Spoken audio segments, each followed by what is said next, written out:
कि सिंध भर में सैकड़ों सरकारी अस्पताल और तिब्बी मराकज़ मौजूद, किसी एक के पास भी सिंध हेल्थ केयर कमीशन की जानिब से रेगुलर लाइसेंस मौजूद नहीं। जिना अस्पताल की भी 8 माह से इंस्पेक्शन चल रही है। इस हवाले से Ibrahim Rind Sindh health care commission के CEO डॉक्टर एहसन कवी सदीकी के हमरा मौजूद हैं। इनसे मज़ीद तफसीलात जानते हैं, बताइएगा। जी देखिए, बिल्कुल इस वक्त हम मौजूद हैं CEO Sindh health care commission के हमरा डॉक्टर एहसन कवी के हमरा, जो कि मज़ीद सिंध में जो अताई हैं उनके खिलाफ मज़ीद सख्त कानून करने के हवाले से इन्होंने तरमीम पेश की है। जबकि इसके अलावा जो है, अगर सिंध के भर के अस्पतालों की बात की जाए तो सिंध भर में एक भी सरकारी अस्पताल नहीं है जिसको प्रॉपर रेगुलर लाइसेंस मिला हो। सिर्फ दांतों का शोबा है जो कि डॉ यूनिवर्सिटी का है, उसको सिर्फ रेगुलर लाइसेंस मिल चुका है। तो इस हवाले से मज़ीद हम बात करेंगे CEO साहब से कि वो इस हवाले से क्या कहेंगे। सर, क्या कहेंगे? अताइयों के खिलाफ मज़ीद सख्त कानून लाया जा रहा है और दूसरा कि सरकारी लेवल पे अभी तक एक सरकारी अस्पताल भी रेगुलर लाइसेंस हासिल नहीं कर सका, क्या वजह है? देखिए, हमारा जो एक्ट है उसमें कुछ ऐसी चीज़ें थी जिसकी वजह से अताइयों पर आप सख्त हाथ नहीं डाल पाते थे, क्योंकि FIR जब कटाते थे तो उसको बेल हो जाती थी। तो हमने एक्ट में कुछ अमेंडमेंट प्रोपोज़ किए हैं जो कि अभी अप्रूव होंगे इंशाल्लाह आगे जाके, जिसमें हमने उनकी सज़ाएं मुकर्रर कर दी हैं कि किस जुर्म पे क्या सज़ा होगी, ताकि आइंदा जज को भी उनको बेल ना हो सके, उसको दे सके। दूसरा जो सवाल आपका है कि सरकारी अस्पतालों की रेगुलर लाइसेंस की, तो वो प्रोसेस चल रहा है। इसमें इस तरह समझिए कि सरकारी अस्पताल जो बड़े बड़े हमारे टर्शरी के सिविल हॉस्पिटल्स हैं, उनके अंदर मल्टीपल प्रॉब्लम्स होते हैं और हमें स्टैंडर्ड के अगेंस्ट देखना होता है। तो इसका मतलब नहीं हुए का मतलब ये नहीं कि हम उस पर काम नहीं कर रहे हैं, काम हमारा चल रहा है। लेकिन आज जो हमारा अरसा 3 साल जो मैंने कहा था हमने रेगुलर लाइसेंस का प्रोसेस शुरू किया था, उसमें अभी चंद अस्पतालों को हमने किया, और जब एक अस्पताल हो जाता है तो उसको दूसरे को मोटिवेशन होती है कि मैं भी ये कर रहा हूँ। उनकी कुछ लिमिटेशंस होती हैं जो उनके बस से भी बाहर होती हैं। कुछ HR की हायरिंग के इशूज़ होते हैं। आपको पता है कि सरकारी अस्पतालों में कई जगह पे HR की कमी है। जब तक वो पूरा नहीं होगा हम तो उसको लाइसेंस नहीं दे सकते। तो इसलिए ये प्रोसेस चल रहा है इंशाअल्लाह ताला। इसमें ये नहीं है कि हमने प्रोसेस रोका हुआ है, प्रोसेस चल रहा है। ठीक है, बहुत शुक्रिया। ये थे डॉक्टर एहसन कवी सदीकी साहब, जो कि CEO Sindh health care commission का है, जिनके मुताबिक सिंध भर में एक भी ऐसा सरकारी अस्पताल नहीं जिसको रेगुलर लाइसेंस मिल चुका हो। वो अभी तक इसी म्यार पे पूरा नहीं उतर सके कि वो उनको लाइसेंस मिल सके। जबकि अताइयों के खिलाफ जो कार्रवाई की जा रही है उसमें भी मज़ीद सख्ती लाई जा रही है, ताकि अताइयों के खिलाफ सख्त कार्रवाई की जा सके, ताकि वो अपने क्लिनिक्स बंद करें और हर साल जो मुख्तलिफ बीमारियों में इजाफा हो रहा है उसकी रोकथाम भी मुमकिन हो सके। जी, अब बात करेंगे एक्सपो सेंटर में मुतबादिल तवानाई से मुतालिक नुमाइश जारी। पाकिस्तान में पहली बार लिथियम सोलर बैटरी की असम्बलिंग का आगाज़ हो गया। पाकिस्तानी कंपनी ने मुकामी सतह पर असम्बल शुदा बैटरियाँ नुमाइश में पेश कर दी। मज़ीद इस पर तफसीलात जानेंगे हमारे नुमाइंदे वसीम इफ्ताखार से। वसीम, आगाह कीजिएगा।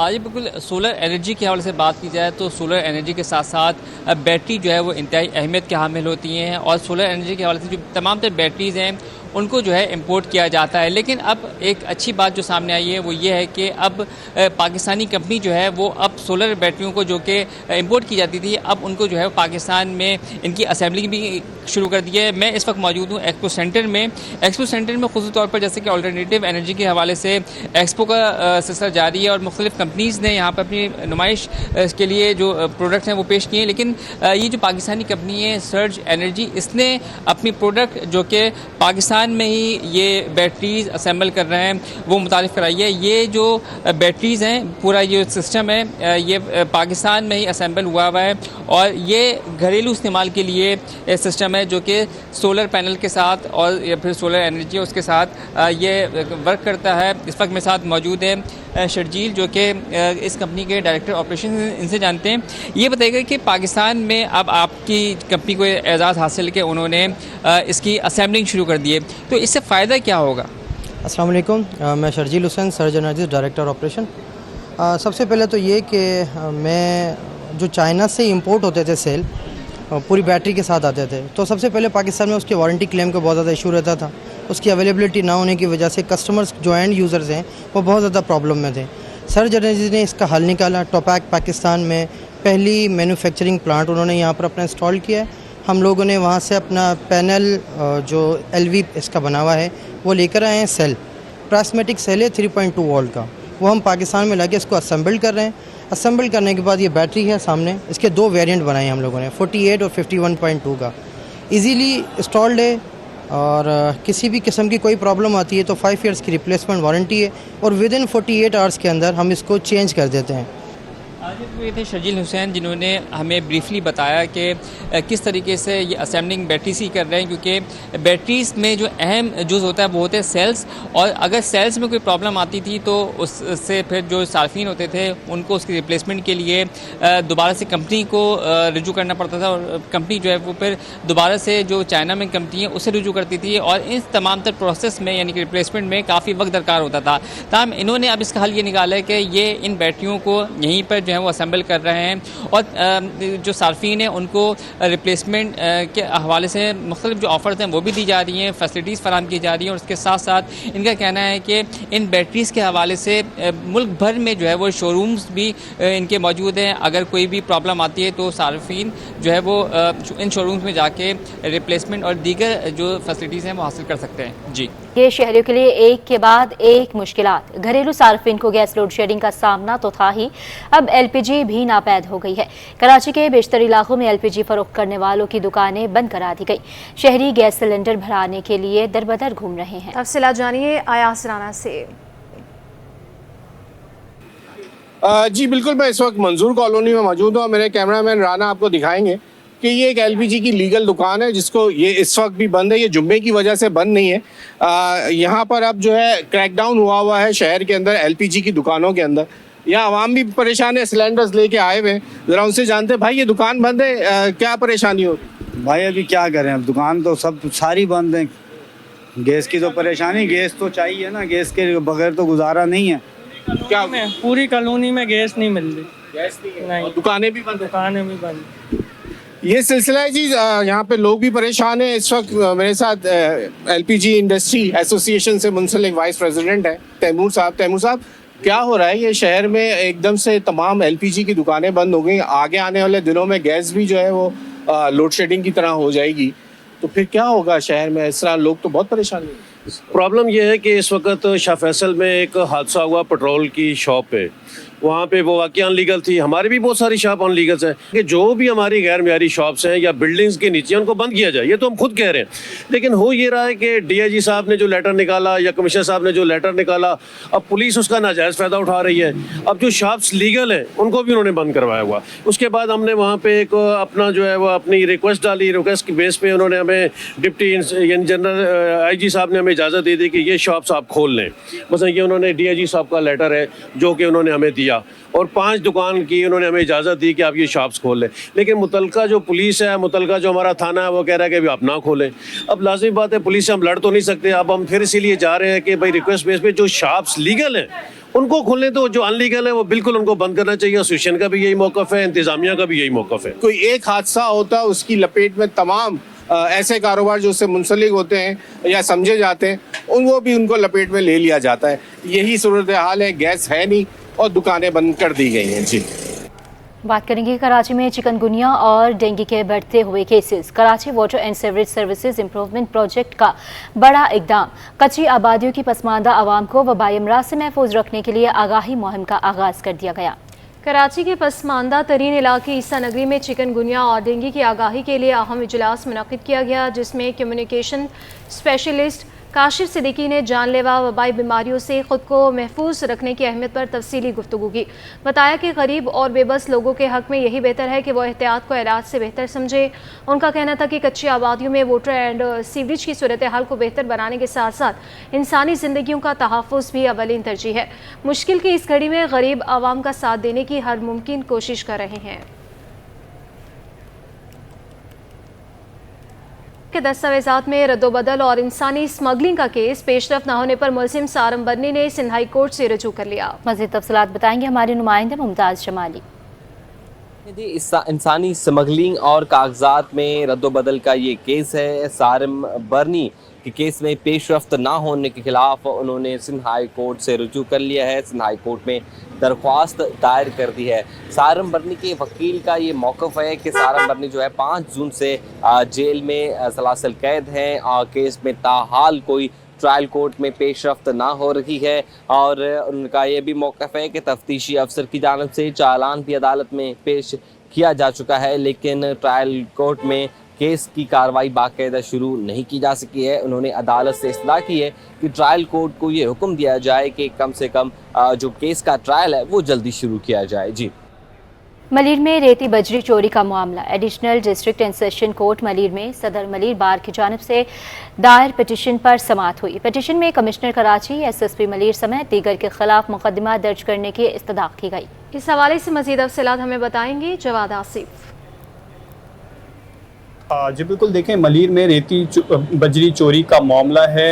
ایڈیشنل ڈسٹرکٹ اینڈ سیشن جج ملیر کی عدالت میں صدر ملیر بار ایسوسی ایشن ناصر رضا رند کی جانب سے دائر پٹیشن کی درخواست پر جو پٹیشن پر سماعت ہوئی ہے۔ اس پٹیشن میں کمشنر کراچی اور دیگر کے خلاف مقدمہ درج کرنے کی استدعا کی گئی ہے۔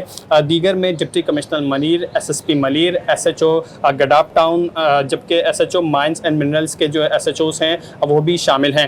جبکہ عدالت نے جو ہے وہ S P Malir complaint cell کو نوٹس جاری کرتے ہوئے جواب طلب کر لیا ہے، جبکہ جو S H O mines and minerals ہیں اس کی عدم حاضری پر عدالت نے قابل ضمانت وارنٹ گرفتاری بھی جاری کر دی ہے، جبکہ جو S H O Gadap town اور میمن تھانہ میمن ٹاؤن ہیں انہوں نے عدالت میں اپنے جواب جمع کروا دیے ہیں۔ صدر ملیر بار نے جو ہے وہ ان کا یہ کہنا تھا کہ کمشنر کراچی اور مائنز اینڈ منرلز کے ایس ایچ او کی عدم حاضری پر عدالت نے برہمی کا بھی اظہار کیا ہے۔ ان کا یہ بھی کہنا تھا کہ ہائی کورٹ کے آرڈر کے باوجود روزانہ کی بنیاد پر اس وقت بھی چوری جاری ہے، اور یہ چوری جو ہے وہ انتظامیہ اور لوکل کنٹریکٹرز کی مدد سے جو ہے وہ ان کی ملی بھگت سے کی جا رہی ہے۔ عدالت نے کیس کی مزید سماعت جو ہے وہ 5 اکتوبر تک ملتوی کر دی ہے۔ وزٹ اور عمرہ ویزے پر جانے والے افراد کی جانب سے بھیک مانگنے کی شکایات پر شدید خدشات کا اظہار کیا گیا۔ عدنان پراچا کہتے ہیں کہ پروموٹر نوکری کے لیے پاکستانیوں کو بھجواتے ہیں، بھیک مانگنے کے لیے نہیں۔ بھیک مانگنے والے پاکستان کو بدنام کر رہے ہیں۔ مزید جانتے ہیں اشرف خان سے۔ دیکھا جائے سعودی عرب سے سب سے زیادہ ترسیلات زر ماہانہ جو ہے 70 سے 71 کروڑ ڈالر آتی ہے، لیکن اس وقت کنسرنس یہ ہے سعودی عرب میں جو پاکستان اور دیگر ممالک سے جو بھیک مانگنے والوں کی تعداد بڑھ گئی، اس پہ سعودی عرب کی جانب شدید کنسرن دیکھے جا رہے ہیں۔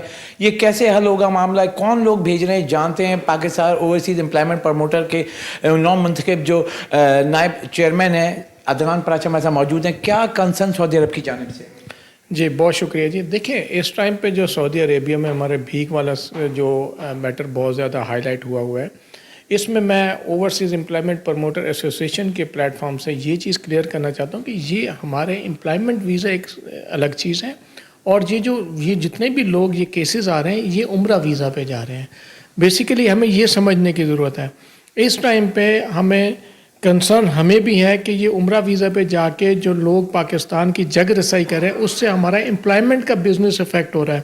ہماری ریمیٹنسز ہمیں آنے والے وقت میں ڈاؤن فال کی طرف نظر آ رہی ہیں، کیونکہ ہماری دیکھیں آپ کی ورک فورس، ہماری جتنی بھی ورک فورس جا رہی ہے، ہماری 60% کے قریب ورک فورس ہماری سعودی عربیہ جاتی ہے پر اینم، اور ہماری ریمیٹنس 25 سے 30% جو ہماری ریمیٹنس ہے وہ بھی سعودی عربیہ سے جنریٹ ہوتی ہے، اور ہمیشہ ہماری سعودی گورنمنٹ نے ہمیں سپورٹ کیا ہے۔ اور سعودی عرب کے جو پاکستان میں مشن ہے، کراچی کونسلیٹ اور ہز ایکسیلنسی ہمارے اسلام آباد کے ایمبیسیز کے، اور سارے ہمارے دونوں کونسلیٹس نے ہمیشہ ہمیں سپورٹ کیا ہے۔ جو بھی ہمارے مسائل ہوئے ہیں ان کو شارٹ ٹرم بیسس کے اوپر ان کو مسائل کو حل کیا ہے، اور ہماری ورک فورس کی اہمیت کو وہ سمجھتے ہیں۔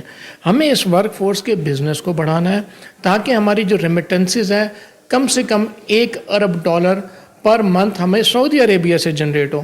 ہماری جو ورک فورس اس ٹائم پہ 4 سے 4.5 لاکھ ورک فورس ہماری جو پر ایئر جا رہی ہے، ہمیں جو 2030 کا جو ویژن ہے ہز میجسٹی شیخ محمد بن سلمان کا، تو ہم نے اس ویژن کو لے کے ہم نے ورک فورس کے بزنس کو سعودی عرب کو 7 سے 8 لاکھ کرنا ہے۔ اس سلسلے میں گورنمنٹ آف پاکستان سے، اپنی HR منسٹری سے ریکویسٹ کروں گا کہ سعودی گورنمنٹ کے ساتھ بات کریں، ہمارا کوٹے کو بھی انہانس کروائیں، اور یہ جو عمرہ ویزا پہ یا دوسرے وزٹ ویزاز پہ جو لوگ جا رہے ہیں ان کے خلاف ایک کڑی سے کڑی کارروائی کرے تاکہ ہمارا امپلائمنٹ کا بزنس جو ہے وہ افیکٹ نہ ہو۔ جی جیسا کہ آپ نے سنا، شدید کنسرن ہے سعودی عرب کی جانب سے کہ جو یہاں سے وزٹ ویزے پہ جو سعودی عرب جا رہے ہیں وہاں پہ بھیک مانگ رہے ہیں، اس کے اوپر شدید اعتراض بھی ہوا ہے۔ تو یہاں پہ مطالبہ کیا ہے پیوپا کی جانب سے کہ حکومت پاکستان بھی ایسے اقدامات اٹھائے، کیونکہ ورک ویزا والے جو وہاں نوکری کے لیے جاتے ہیں اس کے مشکلات اور ان کے حل کرنے کے لیے حکومت پاکستان جو ہے سعودی عرب کے ساتھ مل کر اس مسئلے کو حل کرے۔ جی کالج پرنسپلز کو کلاسز لینے کا پابند کیا جائے۔ محکمہ کالج ایجوکیشن کا DG کالجز سمیت RD کالجز اور پرنسپلز کو خط۔ متن کے مطابق چارج سنبھالنے کے بعد کچھ پرنسپلز نے کلاس روم میں پڑھانا بند کر دیا۔ تعلیمی ماحول کو مزید بہتر بنانے کے لیے پرنسپلز کو کالج میں کلاس لینے کی ہدایت، پرنسپلز کو روزانہ متعلقہ مضمون کی کم از کم ایک کلاس لازمی لینے کی ہدایت۔ تفصیلات ہم جان لیں گے آئمہ خان سے۔ آئمہ بتائیے کہ مزید کیا ہدایات جاری کی گئی ہیں؟ جی بالکل، دیکھیے تعلیمی ماحول کو مزید بہتر بنانے کے لیے جو ہے وہ محکمہ کالج ایجوکیشن کی جانب سے پرنسپلز کو جو ہے وہ کالج میں کلاسز لینے کی جو ہے وہ ہدایت کی گئی ہے۔ اس حوالے سے محکمہ کالج ایجوکیشن نے ڈی جی کالج سمیت آر ڈی کالج اور پرنسپلز کو جو ہے وہ خط بھی لکھ دیا گیا ہے۔ خط میں یہ لکھا گیا ہے کہ چارج سنبھالنے کے بعد کچھ پرنسپل جو ہیں وہ کلاس روم میں کالج کی کلاسز جو ہے وہ نہیں لے رہے ہیں، تاہم تمام پرنسپلز کو روزانہ کی بنیاد پر اپنے متعلقہ مضمون کی کم از کم ایک کلاس لینے کی لازمی طور پر ہدایت کی گئی ہے۔ جی بہت شکریہ ایمہ خان آپ کا۔